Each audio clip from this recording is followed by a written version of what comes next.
আপনারা ইতিমধ্যে অবগত আছেন যে ইসলামী ব্যাংকে ঘুরে দাঁড়ানোর জন্য বিভিন্ন রকম সাহায্য সহযোগিতা করে যাচ্ছে বাংলাদেশ ব্যাংক তথা সরকার, এবং এর নমুনা হিসাবে ইসলামী ব্যাংকের পরিচালনা পর্ষদ বাতিল করা হয়েছে। দায়িত্বে বাংলাদেশ ব্যাংকের নতুন একজন কর্মকর্তাকে দেওয়া হয়েছে, যেমনটা আপনারা স্ক্রিনে দেখতে পাচ্ছেন। মোহাম্মদ জহির হোসেন দায়িত্বপ্রাপ্ত কর্মকর্তা বাংলাদেশ ব্যাংক, অর্থাৎ মোহাম্মদ জহির উদ্দিন দায়িত্বপ্রাপ্ত কর্মকর্তা বাংলাদেশ ব্যাংকের সকল দায়িত্ব তিনি পালন করবেন। এছাড়া ইসলামী ব্যাংকে ঘুরে দাঁড়ানোর জন্য বা গ্রাহকদের আস্থা ফেরানোর জন্য বাংলাদেশ ব্যাংক ইতিমধ্যে 2500 কোটি টাকা সহায়তা দিয়েছে। এছাড়া সরকারের পক্ষ থেকে আর কি পদক্ষেপ নেওয়া হচ্ছে, কি বলছেন গ্রাহকগণ, কি বলা হচ্ছে সরকারের পক্ষ থেকে, আর কি বলছেন বাংলাদেশ ব্যাংকের পক্ষ থেকে, এই সংক্রান্ত বিস্তারিত তথ্য জানাবো আজকের ভিডিওতে। এই সংক্রান্ত একটি প্রতিবেদন প্রথম আলো পত্রিকা প্রকাশ করে। আপনারা স্ক্রিনে যেটা দেখতে পাচ্ছেন শিরোনামে যেমনটি বলা হচ্ছে, ইসলামী ব্যাংকের পরিচালনা পর্ষদ বাতিল করা হয়েছে এবং দায়িত্বে বাংলাদেশ ব্যাংক রয়েছেন। পত্রিকায় মূলত কি বলা হচ্ছে আমরা দেখে নিচ্ছি। ইসলামী ব্যাংক বাংলাদেশের পরিচালনা পর্ষদের চেয়ারম্যান সহ সব পরিচালকের নিয়োগ বাতিল করেছে বাংলাদেশ ব্যাংক। একই সঙ্গে ব্যাংকটির পরিচালনা পর্ষদের দায়িত্ব দেওয়া হয়েছে বাংলাদেশ ব্যাংকের নির্বাহী পরিচালক মোহাম্মদ জহির হোসেনকে। আজ রোববার বাংলাদেশ ব্যাংকের এক বিজ্ঞপ্তিতে এই তথ্য জানানো হয়েছে। এতে বলা হয়, ব্যাংক কোম্পানি আইন 1991 এর 45 ধারা এবং 47/3 ধারায় বাংলাদেশ ব্যাংকের উপর অর্পিত ক্ষমতা বলে এবং ব্যাংক কোম্পানির স্বার্থে, আমানতকারীদের স্বার্থে এবং সেই সঙ্গে জনস্বার্থে ইসলামী ব্যাংক বাংলাদেশ পিএলসির পরিচালনা পর্ষদের চেয়ারম্যান সহ সব পরিচালকের নিয়োগ বাতিল করা হয়েছে।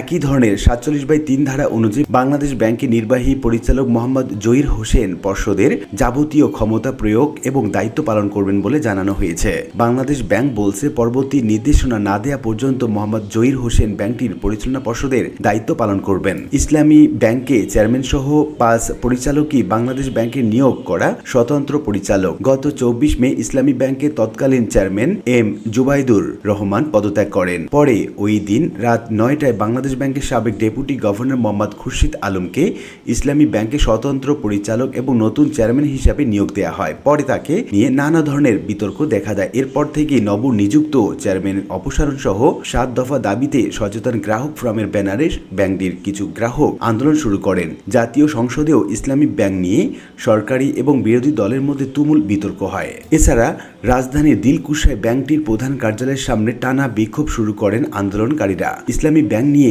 গ্রাহকদের যৌক্তিক আন্দোলনের পাশে থাকার ঘোষণা দেয় বাংলাদেশ জামায়াতে ইসলামী। এমন পরিস্থিতিতে ব্যাংকটির সাধারণ গ্রাহকদের মধ্যে টাকা তোলার প্রবণতা বেড়ে যায়। এতে ব্যাংকটির টাকা সংকটে পড়ে বাংলাদেশ ব্যাংকের কাছ থেকে প্রায় 10,000 কোটি টাকা ধার চায়। আজ রোববার সকালে বাংলাদেশ ব্যাংক 2,500 কোটি টাকা ধার দেয় বাংলাদেশ ব্যাংক। এদিকে আজ বিকেলে 4টার দিকে ব্যাংকটির এমডি, 2 অতিরিক্ত এমডি, 6 জন ডিএমডি কেন্দ্রীয় ব্যাংকে যান। তারা গভর্নর মোস্তাকুর রহমান সহ বাংলাদেশ ব্যাংকের শীর্ষ কর্মকর্তাদের সঙ্গে আলোচনা করেন। কেন্দ্রীয় ব্যাংকের পাঠানো এক বার্তায় জানানো হয়, ইসলামী ব্যাংকের কর্মকর্তারা গভর্নরকে ব্যাংকের চলমান যে পরিস্থিতি সেটা অবহিত করেন। বৈঠক শেষে ইসলামী ব্যাংকের ব্যবস্থাপনা পরিচালক চলতি দায়িত্বে আলতাফ হোসেন বলেছেন, ব্যাংকটির গ্রাহকদের টাকা তোলার সমস্যা দ্রুতই কেটে যাবে।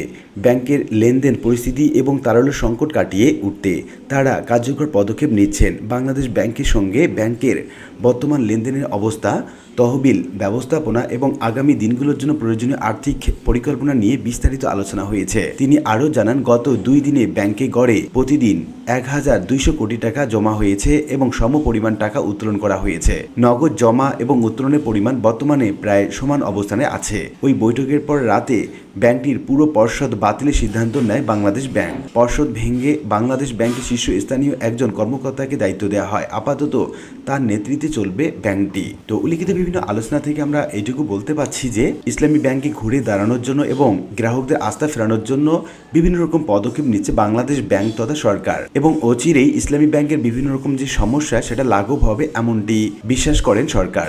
আশা করি বিষয়টি বুঝতে পেরেছেন। আর আজকে ভিডিওটি এ পর্যন্তই। ভিডিওটি ভালো লাগলে লাইক কমেন্ট করতে ভুলবেন না। দেখা হবে অন্য কোনো ভিডিওতে, এবং এরকম নিত্য নতুন ভিডিওর আপডেট পেতে অবশ্যই চ্যানেলটি সাবস্ক্রাইব করে রাখবেন। সবাই ভালো থাকবেন, ধন্যবাদ।